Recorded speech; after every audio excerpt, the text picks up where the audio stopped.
Artigo 32-C. O segurado especial responsável pelo grupo familiar que contratar na forma do 8 do artigo 12 apresentará as informações relacionadas ao registro de trabalhadores, aos fatos geradores, à base de cálculo e aos valores das contribuições devidas à Previdência Social e ao Fundo de Garantia do Tempo de Serviço, FGTS, e outras informações de interesse da Secretaria da Receita Federal do Brasil, do Ministério da Previdência Social, do Ministério do Trabalho e Emprego e do Conselho Curador do FGTS, por meio de sistema eletrônico com entrada única de dados, e efetuará os recolhimentos por meio de documento único de arrecadação. Os ministros de Estado da Fazenda, da Previdência Social e do Trabalho e Emprego disporão, em ato conjunto, sobre a prestação das informações, a apuração, o recolhimento e a distribuição dos recursos recolhidos e sobre as informações geradas por meio do sistema eletrônico e da guia de recolhimento de que trata o caput. 2. As informações prestadas no sistema eletrônico de que trata o caput têm caráter declaratório, constituem instrumento hábil e suficiente para a exigência dos tributos e encargos apurados e substituirão, na forma regulamentada pelo ato conjunto o que prevê a obrigatoriedade de entrega de todas as informações, formulários e declarações a que está sujeito o grupo familiar, inclusive as relativas ao recolhimento do FGTS. 3. O segurado especial de que trata o caput está obrigado a arrecadar as contribuições previstas nos incisos X, X e X do caput do artigo 30, os valores referentes ao FGTS e os encargos trabalhistas sob sua responsabilidade, até o dia 7 do mês seguinte ao da competência. 4. Os recolhimentos devidos, nos termos do 3, deverão ser pagos por meio de documento único de arrecadação. 5. Se não houver expediente bancário na data indicada no 3, o recolhimento deverá ser antecipado para o dia útil imediatamente anterior. 6. Os valores não pagos até a data do vencimento sujeitar-se-ão à incidência de acréscimos e encargos legais na forma prevista na legislação do imposto sobre a renda e proventos de qualquer natureza para as contribuições de caráter tributário, e conforme o artigo 22 da Lei 8.036, de 11 de maio de 1990, para os depósitos do FGTS, inclusive no que se refere às multas por atraso. 7. O recolhimento do valor do FGTS na forma deste artigo será acreditado diretamente em conta vinculada do trabalhador, assegurada a transferência dos elementos identificadores do recolhimento ao agente operador do fundo. 8. Ato de que trata o regulará a compensação e a restituição dos valores dos tributos e dos encargos trabalhistas recolhidos, no documento único de arrecadação, indevidamente ou em montante superior ao devido. 9. A devolução de valores do FGTS, depositados na conta vinculada do trabalhador, será objeto de norma regulamentar do Conselho Curador e do agente operador do Fundo de Garantia do Tempo de Serviço. 10. O produto da arrecadação de que trata o 3 será centralizado na Caixa Econômica Federal. 11. A Caixa Econômica Federal, com base nos elementos identificadores do recolhimento, disponíveis no sistema de que trata o caput deste artigo, transferirá para a conta única do Tesouro Nacional os valores arrecadados dos tributos e das contribuições previstas nos incisos X, X e X do caput do artigo 30. 12. A impossibilidade de utilização do sistema eletrônico referido no caput será objeto de regulamento, a ser editado pelo Ministério da Fazenda e pelo agente operador do FGTS. 13. A sistemática de entrega das informações e recolhimentos de que trata o caput poderá ser estendida pelas autoridades previstas no 1 para o produtor rural pessoa física de que trata a linha do inciso V do caput do artigo 12. 14. Aplica-se às informações entregues na forma deste artigo disposto no 2 do artigo 32 e no artigo 32-A. Artigo 33.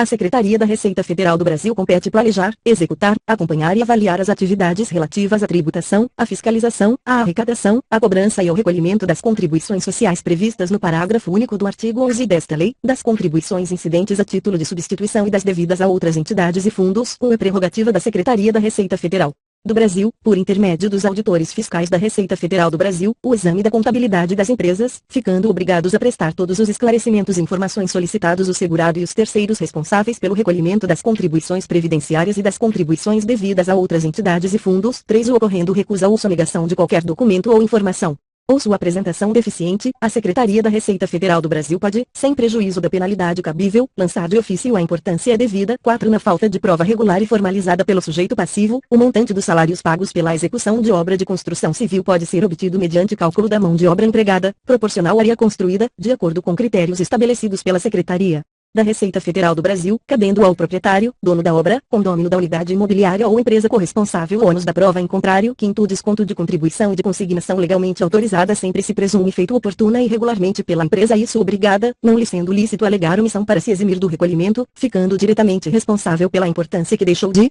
receber ou arrecadou em desacordo com o disposto nesta lei. Sexto-se, no exame da escrituração contábil de qualquer outro documento da empresa, a fiscalização constatar que a contabilidade não registra o movimento real de remuneração dos segurados a seu serviço, do faturamento e do lucro.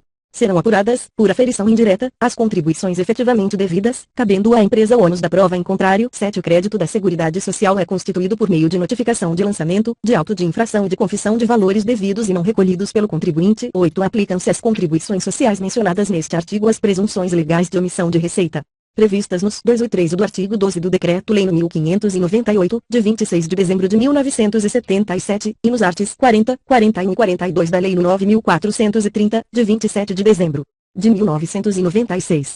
Artigo 34, revogado pela Lei nº 11.941, de 2009, artigo 35. Os débitos com a União decorrentes das contribuições sociais previstas nas alíneas A, B e C do parágrafo único do artigo 11 desta lei, das contribuições instituídas a título de substituição e das contribuições devidas a terceiros, assim entendidas outras entidades e fundos, não pagos nos prazos previstos em legislação, serão acrescidos de multa de mora e juros de mora, nos termos do artigo 61 da Lei nº 9.430, de 27 de dezembro de 1996.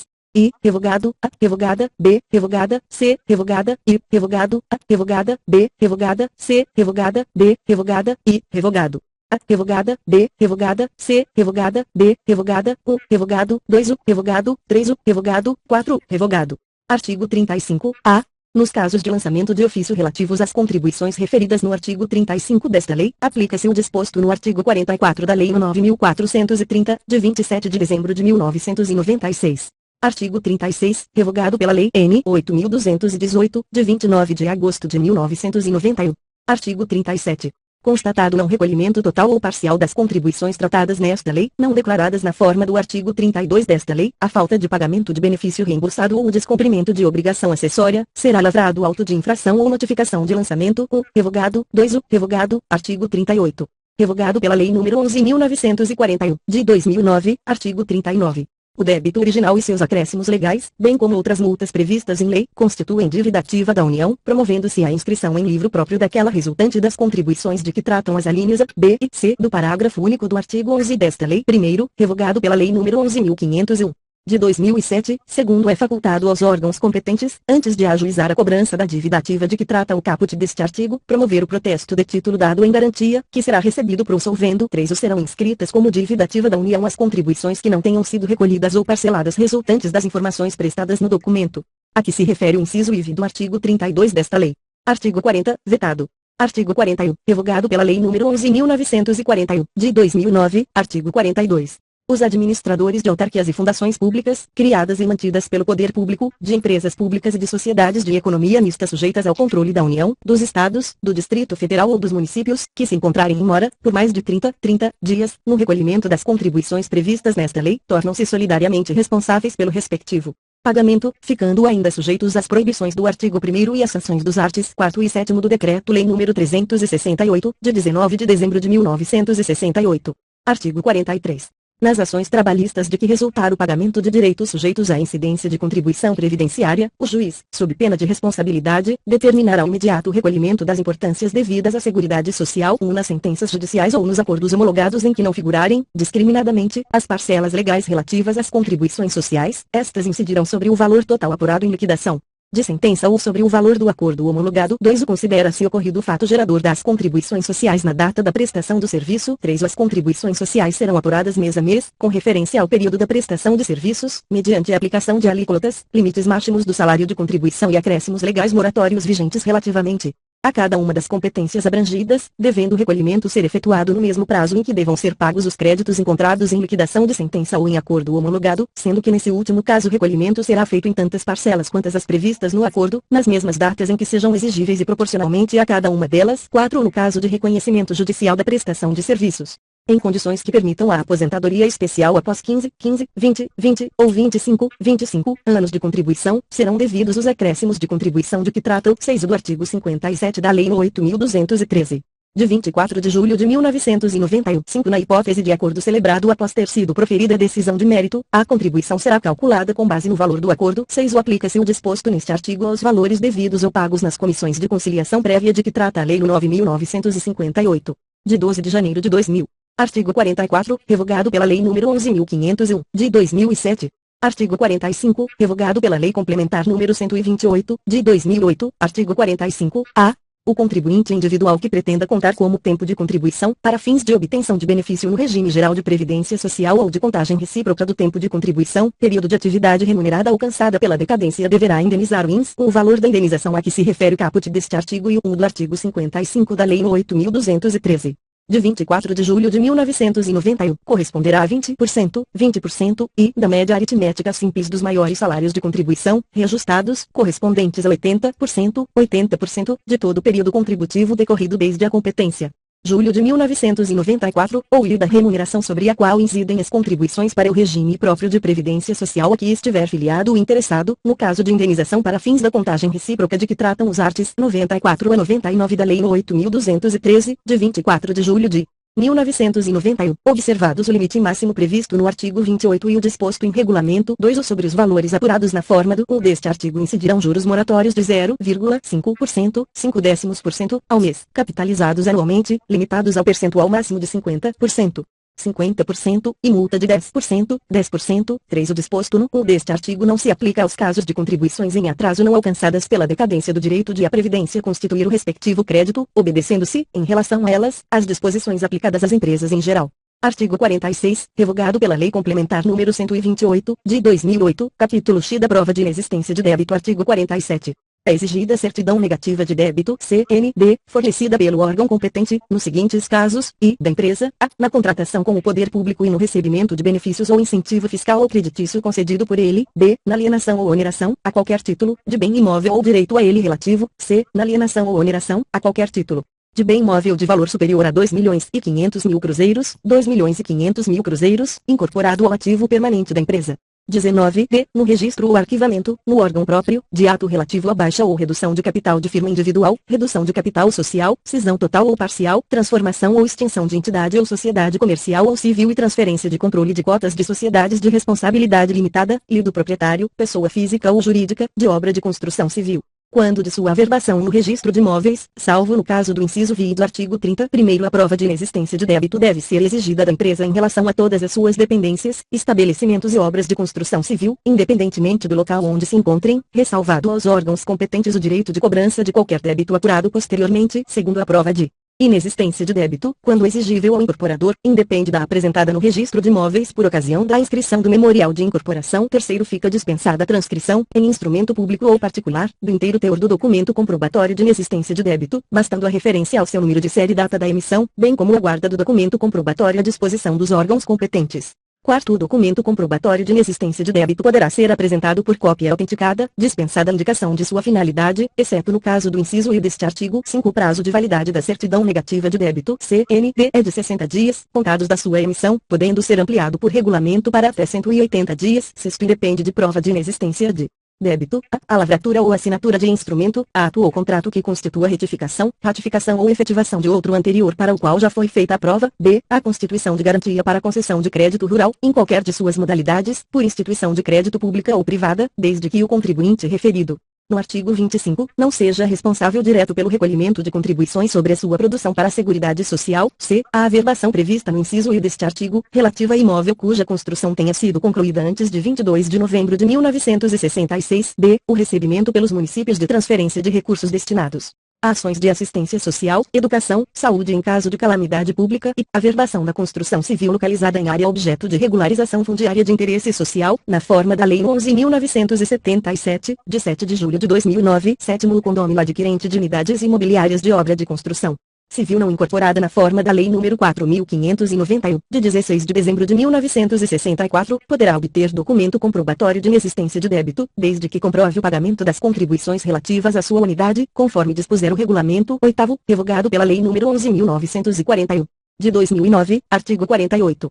A prática de ato com inobservância do disposto no artigo anterior, ou o seu registro, acarretará a responsabilidade solidária dos contratantes e do oficial que lavrar ou registrar o instrumento, sendo o ato nulo para todos os efeitos. Primeiro, os órgãos competentes podem intervir em instrumento que depender de prova de inexistência de débito, a fim de autorizar sua lavratura, desde que o débito seja pago no ato ou o seu pagamento fique assegurado mediante confissão de dívida fiscal com oferecimento de garantias reais suficientes, na forma estabelecida em regulamento. Segundo, em se tratando de alienação de bens do ativo de empresa em regime de liquidação extrajudicial, visando a obtenção de recursos necessários ao pagamento dos credores, independentemente do pagamento ou da confissão de dívida fiscal, o Instituto Nacional do Seguro Social (INSS) poderá autorizar a lavratura do respectivo instrumento, desde que o valor do crédito previdenciário conste, regularmente, do quadro geral de credores, observada a ordem de preferência legal. Terceiro, o servidor, o serventuário da Justiça, o titular de serventia extrajudicial e autoridade ou órgão que infringirem o disposto no artigo anterior incorrerão em multa aplicada na forma estabelecida no artigo 92, sem prejuízo da responsabilidade administrativa e penal cabível. Parágrafo renumerado e alterado pela Lei nº 9.639, de 25 de maio de 1998. Título V das Disposições Gerais. Artigo 49. A matrícula da empresa será efetuada nos termos e condições estabelecidos pela Secretaria da Receita Federal do Brasil. Revogado, no caso de obra de construção civil, a matrícula deverá ser efetuada mediante comunicação obrigatória do responsável por sua execução, no prazo de 30 dias, contado do início de suas atividades, quando obterá número cadastral básico, de caráter permanente. A. Revogada. B. Revogada. 2. O revogado. 3. O não cumprimento do disposto no 1 deste artigo sujeita o responsável à multa na forma estabelecida no artigo 92 desta lei. 4. O Departamento Nacional de Registro do Comércio, DNRC, por intermédio das juntas comerciais bem como os cartórios de registro civil de pessoas jurídicas, prestarão, obrigatoriamente, à Secretaria da Receita Federal do Brasil todas as informações referentes aos atos constitutivos e alterações posteriores relativos a empresas e entidades neles registradas. 5. A matrícula atribuída pela Secretaria da Receita Federal do Brasil ao produtor rural pessoa física ou segurado especial é o documento de inscrição do contribuinte, em substituição à inscrição no Cadastro Nacional de Pessoa Jurídica, CNPJ, a ser apresentado em suas relações com o poder público, inclusive para licenciamento sanitário de produtos de origem animal ou vegetal submetidos a processos de beneficiamento ou industrialização artesanal, com as instituições financeiras, para fins de contratação de operações de crédito, e com os adquirentes de sua produção ou fornecedores de sementes, insumos, ferramentas e demais implementos agrícolas. 6. O disposto no 5 deste artigo não se aplica ao licenciamento sanitário de produtos sujeitos à incidência de imposto sobre produtos industrializados ou ao contribuinte cuja inscrição no Cadastro Nacional de Pessoa Jurídica, CNPJ, seja obrigatória. Artigo 50. Para fins de fiscalização do INS, o município, por intermédio do órgão competente, fornecerá relação de alvarás para construção civil e documentos de habite se concedidos. Artigo 51. O crédito relativo a contribuições, cotas e respectivos adicionais ou acréscimos de qualquer natureza arrecadados pelos órgãos competentes, bem como a atualização monetária e os juros de mora, estão sujeitos, nos processos de falência, concordata ou concurso de credores, às disposições atinentes aos créditos da União, aos quais são equiparados. Parágrafo único. O Instituto Nacional do Seguro Social INSS reivindicará os valores descontados pela empresa de seus empregados e ainda não recolhidos. Artigo 52. As empresas, enquanto estiverem em débito não garantido com a União, aplica-se o disposto no artigo 32 da Lei nº 4.357, de 16 de julho de 1964. Revogado. Parágrafo único. Revogado. Artigo 53. Na execução judicial da dívida ativa da União, suas autarquias e fundações públicas, será facultado ao exequente indicadens a penhora, a qual será efetivada concomitantemente com a citação inicial do devedor. Primeiro, os bens penhorados nos termos deste artigo ficam desde logo indisponíveis. Segundo, o efetuado pagamento integral da dívida executada, com seus acréscimos legais, no prazo de 2 dias úteis contados da citação, independentemente da juntada aos autos do respectivo mandado, poderá ser liberada a penhora, desde que não haja outra execução pendente. Terceiro, o disposto neste artigo aplica-se também às execuções já processadas. Quarto, não sendo opostos embargos, no caso legal, ou sendo eles julgados improcedentes, os autos serão conclusos ao juiz do feito, para determinar o prosseguimento da execução. Artigo 54. Os órgãos competentes estabelecerão critério para a dispensa de constituição ou exigência de crédito de valor inferior ao custo dessa medida. Artigo 55, revogado pela Lei nº 12.101, de 2009, artigo 56. A inexistência de débitos em relação às contribuições devidas ao Instituto Nacional do Seguro Social INSS, a partir da publicação desta lei, é condição necessária para que os Estados, o Distrito Federal e os municípios possam receber as transferências dos recursos do Fundo de Participação dos Estados e do Distrito Federal FIPE e do Fundo de Participação dos Municípios FPM, celebrar acordos, contratos, convênios ou ajustes, bem como receber empréstimos, financiamentos, avais e subvenções em geral de órgãos ou entidades da administração direta e indireta da União, revogado pela medida provisória no 2187 DAC 13, de 2001. 2. Os recursos do FIPE e do FPM não transferidos, em decorrência da aplicação do caput deste artigo, poderão ser utilizados para quitação, total ou parcial, dos débitos relativos às contribuições de que tratam as alíneas A e C do parágrafo único do artigo 11 desta lei, a pedido do representante legal do Estado, Distrito Federal ou Município. Artigo 57. Os Estados, o Distrito Federal e os municípios serão, igualmente, obrigados a apresentar, a partir de 1º de junho de 1992, para os fins do disposto no artigo anterior, comprovação de pagamento da parcela mensal referente aos débitos com o Instituto Nacional do Seguro Social INSS, existentes até 1º de setembro de 1991, renegociados nos termos desta lei. Artigo 58. os débitos dos estados, do Distrito Federal e dos municípios para com o Instituto Nacional do Seguro Social INS, existentes até 1º de setembro de 1991, poderão ser liquidados em até 240 parcelas mensais. Primeiro, para apuração dos débitos será considerado o valor original atualizado pelo índice oficial utilizado pela Seguridade Social para correção de seus créditos. Segundo, as contribuições descontadas até 30 de junho de 1992 dos segurados que tenham prestado serviços aos estados, ao Distrito Federal e aos municípios poderão ser objeto de acordo para parcelamento em até 12 meses, não se lhes aplicando o disposto no 1º do artigo 38 desta lei. Artigo 59. O Instituto Nacional do Seguro Social INS implantará, no prazo de 90 dias a contar da data da publicação desta lei, sistema próprio informatizado de cadastro dos pagamentos e débitos dos governos estaduais, do Distrito Federal e das prefeituras municipais, que viabilize o permanente acompanhamento e fiscalização do disposto nos artigos 56, 57 e 58 e permita a divulgação periódica dos devedores da Previdência Social. Artigo 60. O pagamento dos benefícios da Seguridade Social será realizado por intermédio da rede bancária ou por outras formas definidas pelo Ministério da Previdência Social. Parágrafo único, revogado pela medida provisória número 2170-36, de 2001. Artigo 61. As receitas provenientes da cobrança de débitos dos estados e municípios e da alienação, arrendamento ou locação de bens móveis ou imóveis pertencentes ao patrimônio do Instituto Nacional do Seguro Social INS, deverão constituir reserva técnica, de longo prazo, que garantirá o seguro social estabelecido no Plano de Benefícios da Previdência Social. Parágrafo único. É vedada a utilização dos recursos de que trata este artigo, para cobrir despesas de custeio em geral, inclusive as decorrentes de criação, majoração ou extensão dos benefícios ou serviços da Previdência Social, admitindo-se sua utilização, excepcionalmente, em despesas de capital, na forma da Lei de Orçamento. Artigo 62. A contribuição estabelecida na Lei nº 5.161, de 21 de outubro de 1966, em favor da Fundação Jorge Duprat Figueiredo de Segurança e Medicina do Trabalho Fundacentro, será de 2% da receita proveniente da contribuição a cargo da empresa, a título de financiamento da complementação das prestações por acidente do trabalho, estabelecida no inciso I do artigo 22. Parágrafo único. Os recursos referidos neste artigo poderão contribuir para o financiamento das despesas com pessoal e administração geral da Fundação Jorge Duprat Figueiredo de Segurança e Medicina do Trabalho Fundacentro. Título VI das disposições finais e transitórias. Capítulo I da modernização da Previdência Social. Artigo 63, revogado pela medida provisória número 2216-37, de 2001. Artigo 64, revogado pela medida provisória número 2216-37, de 2001. Artigo 65, revogado pela medida provisória número 2216-37, de 2001. Artigo 66, revogado pela medida provisória número 2216-37, de 2001. Artigo 67. Até que seja implantado o Cadastro Nacional do Trabalhador (CNT), as instituições e órgãos federais, estaduais, do Distrito Federal e municipais, detentores de cadastros de empresas e de contribuintes em geral, deverão colocar à disposição do Instituto Nacional do Seguro Social INS, mediante a realização de convênios, todos os dados necessários à permanente atualização dos cadastros da Previdência Social.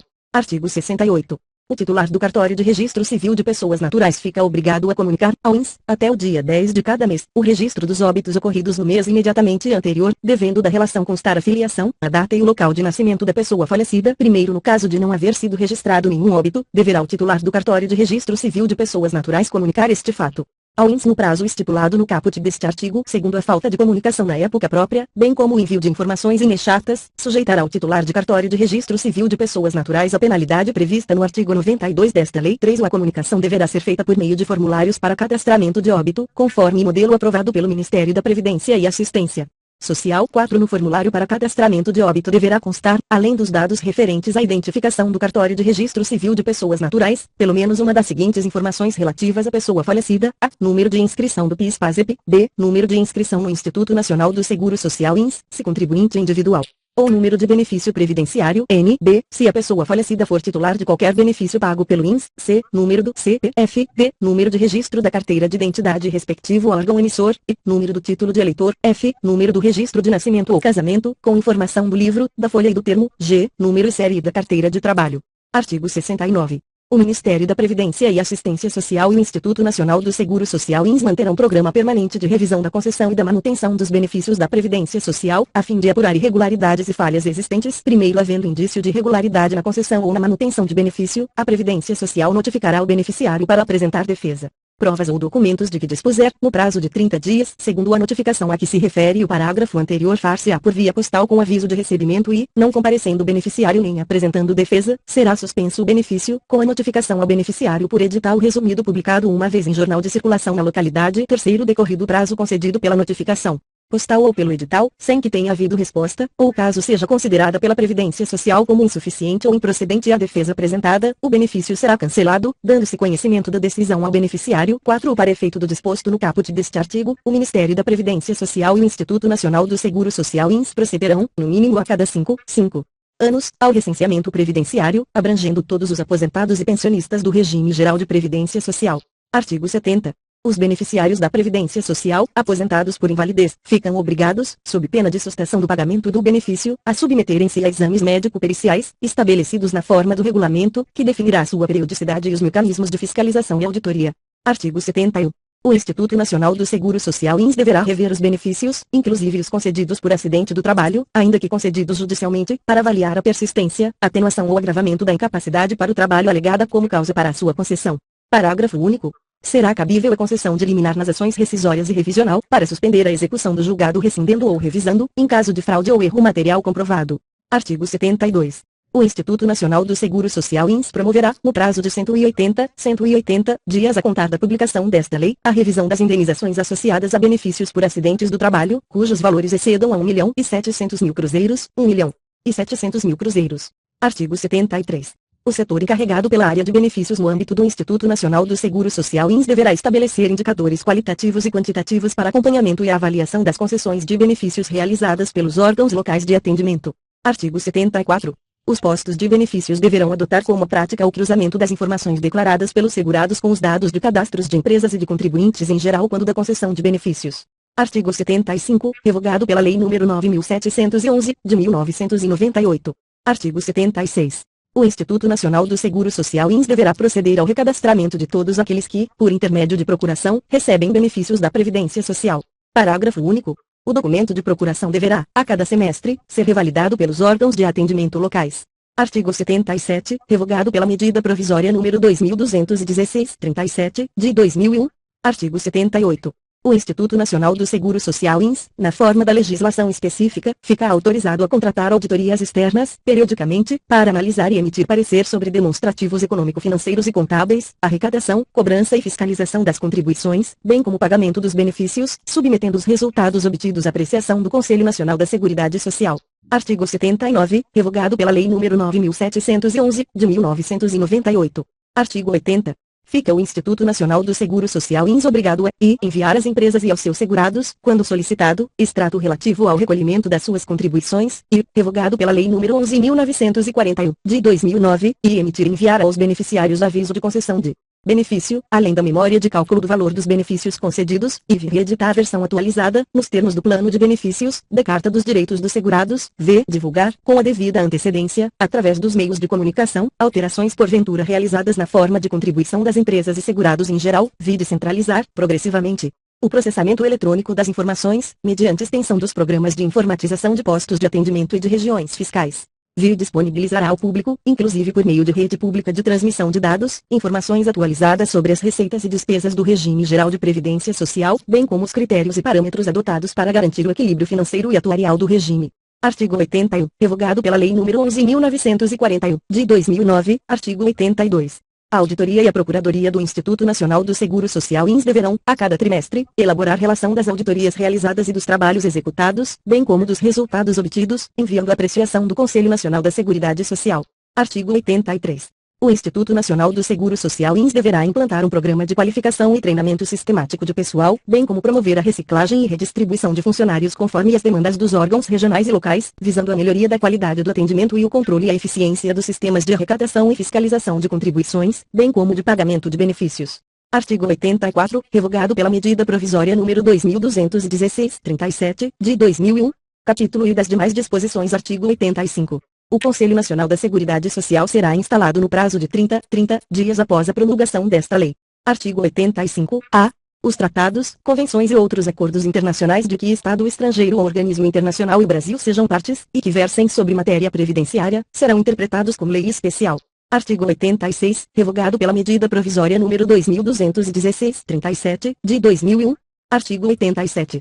Os orçamentos das pessoas jurídicas de direito público e das entidades da administração pública indireta devem consignar as dotações necessárias ao pagamento das contribuições da Seguridade Social, de modo a assegurar a sua regular liquidação dentro do exercício.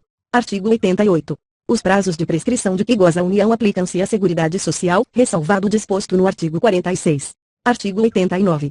As contribuições sociais previstas nas alíneas A, B e C do parágrafo único do artigo 11 desta lei, as contribuições instituídas a título de substituição e as contribuições devidas a terceiros somente poderão ser restituídas ou compensadas nas hipóteses de pagamento ou recolhimento indevido ou maior que o devido, nos termos e condições estabelecidos pela Secretaria da Receita Federal do Brasil. 1. Revogado. 2. O revogado. 3. O revogado. 4. O valor a ser restituído ou compensado será acrescido de juros obtidos pela aplicação da taxa referencial do Sistema Especial de Liquidação e de Custódia Selic para títulos federais, acumulada mensalmente, a partir do mês subsequente ao do pagamento indevido ou maior que o devido até o mês anterior ao da compensação ou restituição. E de 1%, relativamente ao mês em que estiver sendo efetuada. 5. Revogado. 6. O revogado. 7. O revogado. 8. Verificada a existência de débito em nome do sujeito passivo, o valor da restituição será utilizado para extingui-lo, total ou parcialmente, mediante compensação. 9. Os valores compensados indevidamente serão exigidos com os acréscimos moratórios de que trata o artigo 35 desta lei. 10. Na hipótese de compensação indevida, quando se comprove falsidade da declaração apresentada pelo sujeito passivo, o contribuinte estará sujeito a multa isolada aplicada no percentual previsto no inciso I do caput do artigo 44 da Lei nº 9.430, de 27 de dezembro de 1996, aplicado em dobro. E terá como base de cálculo o valor total do débito indevidamente compensado. 11. Aplica-se aos processos de restituição das contribuições de que trata este artigo e de reembolso de salário família e salário maternidade o rito previsto no Decreto no 70.235, de 6 de março de 1972. Artigo 90. O Conselho Nacional da Seguridade Social, dentro de 180 dias da sua instalação, adotará as providências necessárias ao levantamento das dívidas da União para com a Seguridade Social. Artigo 91. Mediante requisição da Seguridade Social, a empresa é obrigada a descontar, da remuneração paga aos segurados a seu serviço, a importância proveniente de dívida ou responsabilidade por eles contraída junto à Seguridade Social, relativa a benefícios pagos indevidamente. Artigo 92. A infração de qualquer dispositivo desta lei para a qual não haja penalidade expressamente cominada sujeita ao responsável, conforme a gravidade da infração, a multa variável de 100.000 cruzeiros, 100.000 cruzeiros, a CR, cifrão. 10 milhões, 10 milhões de cruzeiros, conforme dispuser o regulamento 24 do artigo 93, revogado o caput pela Lei nº 9.639, de 25 de maio de 1998. Parágrafo único, revogado pela Lei nº 11.941, de 2009, artigo 94, revogado pela Lei nº 11.501, de 2007. Artigo 95. Caput. Revogado A, revogada B, revogada C, revogada D, revogada I, revogada F, revogada G, revogada H, revogada I, revogada J, revogada o revogado, segundo a empresa que transgredir as normas desta lei, além das outras sanções previstas, sujeitar-se-á, nas condições em que dispuser o regulamento, a suspensão de empréstimos e financiamentos, por instituições financeiras oficiais, b. a revisão de incentivos fiscais de tratamento tributário especial, c. a inabilitação para licitar e contratar com qualquer órgão ou entidade da administração pública direta ou indireta federal, estadual, do Distrito Federal ou municipal, d. a interdição para o exercício do comércio, se for sociedade mercantil ou comerciante individual, e a desqualificação para impetrar concordata, f. a cassação de autorização para funcionar no país, quando for o caso. 3. O revogado. 4. O revogado. 5. O revogado. Artigo 96. O Poder Executivo enviará ao Congresso Nacional, anualmente, acompanhando a proposta orçamentária da Seguridade Social, projeções atuariais relativas à Seguridade Social, abrangendo um horizonte temporal de, no mínimo, 20 anos, considerando hipóteses alternativas quanto às variáveis demográficas, econômicas e institucionais relevantes. Artigo 97. Fica o Instituto Nacional do Seguro Social ins autorizado a proceder à alienação ou permuta, por ato da autoridade competente, de bens imóveis de sua propriedade considerados desnecessários ou não vinculados às suas atividades operacionais. Primeiro, na alienação a que se refere este artigo será observado o disposto no artigo 18 nos incisos I e do artigo 19. Da Lei nº 8.666, de 21 de junho de 1993, alterada pelas leis N.O. sobrescrito S. 8.883, de 8 de junho de 1994, e 9.032, de 28 de abril de 1995. Segundo, vetado na Lei nº 9.528, de 10 de dezembro de 1997. Artigo 98.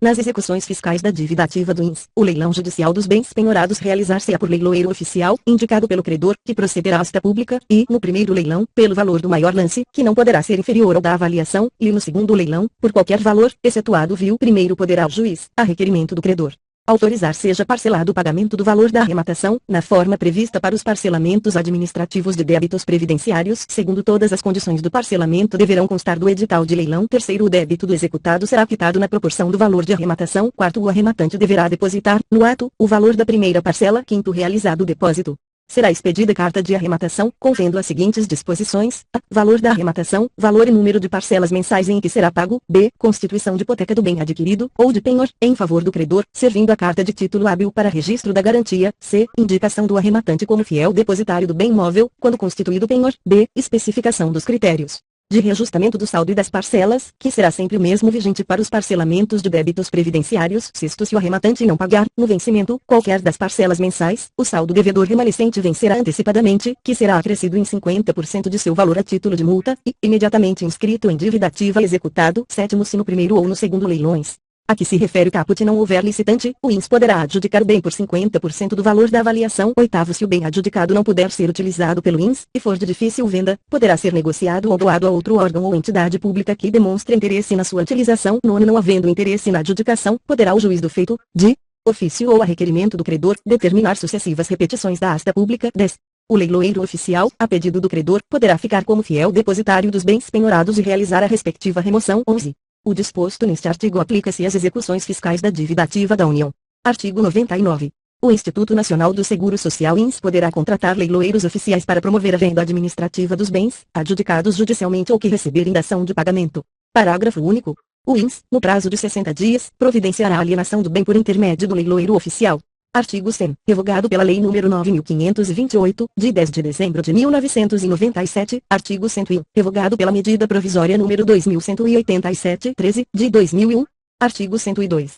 Os valores expressos em moeda corrente nesta lei serão reajustados nas mesmas épocas e com os mesmos índices utilizados para o reajustamento dos benefícios de prestação continuada da Previdência Social. O disposto neste artigo não se aplica às penalidades previstas no artigo 32-A desta lei. 2. O reajuste dos valores dos salários de contribuição em decorrência da alteração do salário mínimo será descontado por ocasião da aplicação dos índices a que se refere o caput deste artigo. Artigo 103. O Poder Executivo regulamentará esta lei no prazo de 60 dias a partir da data de sua publicação. Artigo 104. Esta lei entrará em vigor na data de sua publicação. Artigo 105. Revogam-se as disposições em contrário. Brasília, em 24 de julho de 1991. 170º.